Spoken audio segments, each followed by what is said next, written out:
కుత్బుల్లాపూర్ హోలీ పండుగ రోజున సోరారం police station పరిధిలో విషాదం చోటు చేసుకుంది. సోరారం పంతులు చెరువులో ఈతకు వెళ్లిన ఇద్దరు యువకులు మృతి చెందారు. స్థానికుల సమాచారంతో సోరారం పోలీసులు డిఆర్ఎఫ్ బృందం సహాయంతో మృతదేహాలను బయటకు తీసి పోస్ట్ మార్టం నిమిత్తం గాంధీ ఆసుపత్రికి తరలించారు. ప్రాథమిక దర్యాప్తులో విశ్వకర్మ కాలనీకి చెందిన సాగర్ అతని వయసు 17, అభిషేక్ అతని వయసు 17 హోలీ సంబరాల అనంతరం స్నానం చేయడానికి చెరువులో దిగినట్లుగా తెలిసింది. ఈత రాకపోవడంతో ఇద్దరు మృతి చెందినట్లుగా పోలీసులు వెల్లడించారు. మృతులు బహదూర్పల్లి ప్రభుత్వ జూనియర్ కళాశాల ఇంటర్మీడియట్ ప్రథమ సంవత్సరం చదువుతున్నటువంటి విద్యార్థులుగా గుర్తించారు. కుటుంబ సభ్యుల ఫిర్యాదుతో పోలీసులు కేసు నమోదు చేసుకుని దర్యాప్తు కొనసాగిస్తున్నారు.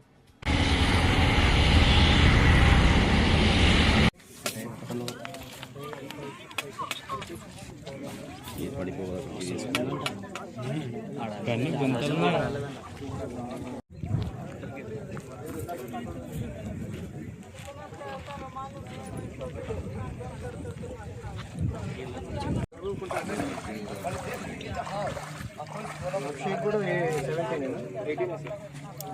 ఇద్దరు 18 రన్నింగ్. ఇద్దరు ఫస్ట్ ఇయర్ చదువుతారా? ఇంటర్ సెకండ్ ఇయర్, ఇటు ఫస్ట్ ఇయర్. ఇది 18 ఉంటాయి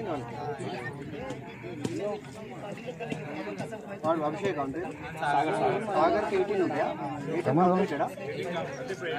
18 రన్నింగ్ సార్. ఈరోజు మధ్యాహ్నం సమయం అందాజ 2:30 సమయంలో ఇద్దరు పిల్లలు సాగర్, అభిషేక్, వీళ్ళిద్దరి వయసు కూడా 15 సంవత్సరాలు ఉంటుంది. బహదూర్పల్లి గవర్నమెంట్ కాలేజీలో ఇంటర్ ఫస్ట్ ఇయర్ చదువుతున్నారు.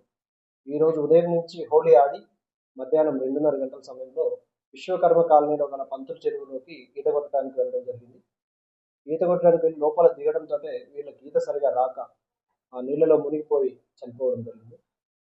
వెంటనే సమాచారం అందుకొని డిఆర్ఎఫ్ సహాయంతో ఈ పిల్లల యొక్క బాడీని బయటకు తీయడం జరిగింది. పోస్ట్ మార్టం నిమిత్తం గాంధీ ఆసుపత్రికి తరలించడం జరిగింది. కేసు నమోదు చేసి దర్యాప్తు